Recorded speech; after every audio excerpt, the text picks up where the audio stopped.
Good afternoon. Welcome to Bauer's Own the Moment here in Burlington, Massachusetts. My name is Mike Lane. I am going to take you through a proper goal fitting with our family of Supreme 1S pad.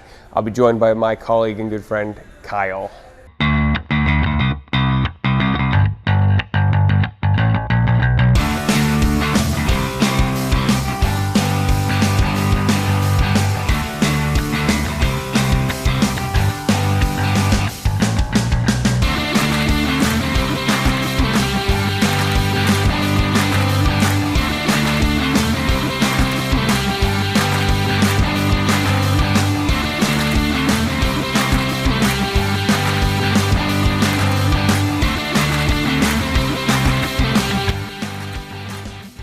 All right, we're back here in the goal section with Kyle. This is Mike. We're actually here. We're going to go through the proper channels of what we do in regards to a leg pad fitting. There is a new device that actually just came out that we are now using here at Bauer.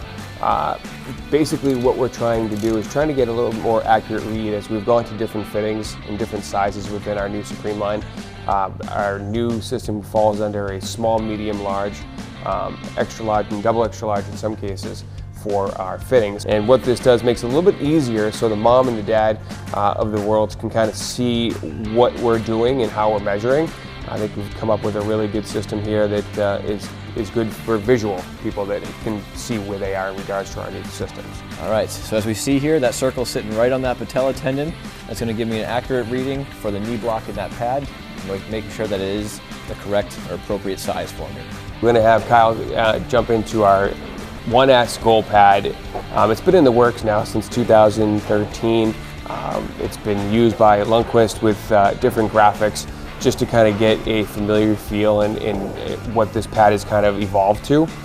Give you a little bit more. It's currently right now one of the lightest pads on the market with our 37.5 leg channel curved composite material. Actually, as much as that is, it's a new what we call a heat molded press pad with a type of material called Cortex skin, which gives it a little bit more of an opportunity for faster rebounds, easier slidability. It's truly one revolutionary pad kind of built into one. So it's a long evolution to this point, and we're excited to get Kyle into the pad today.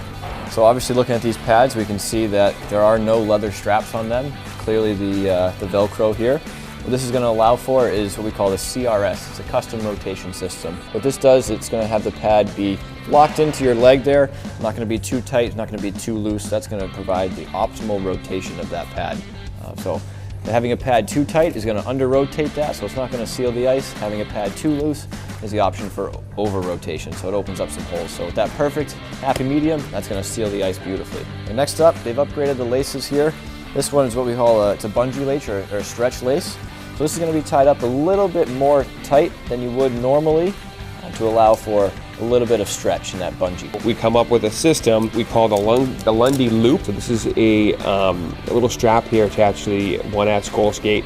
What we've done is actually slide that across, give a little bit more up and a little bit more seal in the 5-hole, because what's happening is you're not having the pad being dragged down as if you would had this strap been underneath here through the Vertex holder. Okay, so with that being said, we've done it through here, and he is currently we've kind of structured the pad settings so the way he likes it. Kyle would just say likes things a little tighter down low. So what we've done is we've switched the straps down low to smalls or shorts, excuse me. And what we've done here is this is a calf wrap. So proper way to do that is kind of put your leg inside the leg channel, have that Velcro come across that, and then that comes across and is as such. Okay. Last strap you want to do down low is the OD1S logo strap. That comes across, kind of binding everything together. At that time, what we're going to be doing is you will have the knee block strap as the last strap that you want to do, and you can make that as tight or as loose as you want. I would make a recommendation to have that pretty loose so you don't want any tension in the back of the thighs.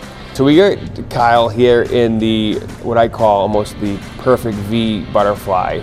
Okay, What we want to do is kind of just give you guys at home just a little bit of an insight of what it's supposed to look like when your knee is inside what we call block, okay? Not to get too technical, but it is what we call a knee landing for goalies. So when you go down, you have something to land on, and this pad is actually flush as is, right up against the ice. See how there is no 5-hole? Kyle can turn and rotate with ease, but the landing is where we want it to be, inside the knee block. The pad is flushed up against the ice where it needs to be.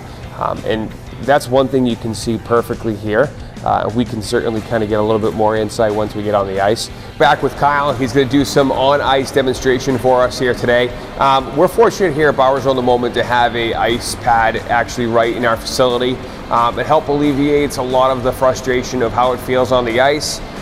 More importantly, how it fits on the ice, and how do those two both come together. Typically what we would do is after we fit up the goalie, which we've just done, make sure that everything that we need is done, whether it be our on-ice waivers. And now what we want to do is kind of go through some crease management, some movement, some technical stuff that makes them feel who they are and identifies how their foundation is on the ice. And more importantly, reverse butterfly slides, regular butterfly slides, turn rotations, stuff to get familiar what the goalies do on a normal basis when they're in the crease.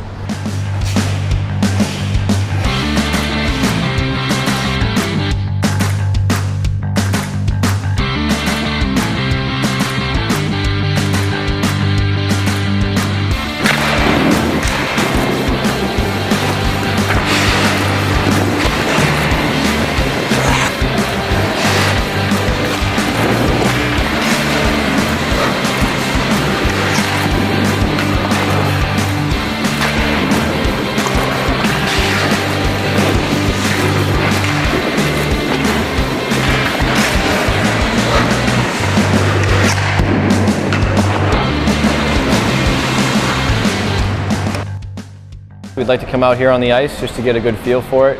Again, goalies trying out new gear, it's always tough. So we'd like to get them out on the ice. We have a nice useful tool here. So we like to incorporate the pucks here. We do have a couple sets of demo pads, so people are allowed to take pucks off them, whether they come in full gear or just, just the basics.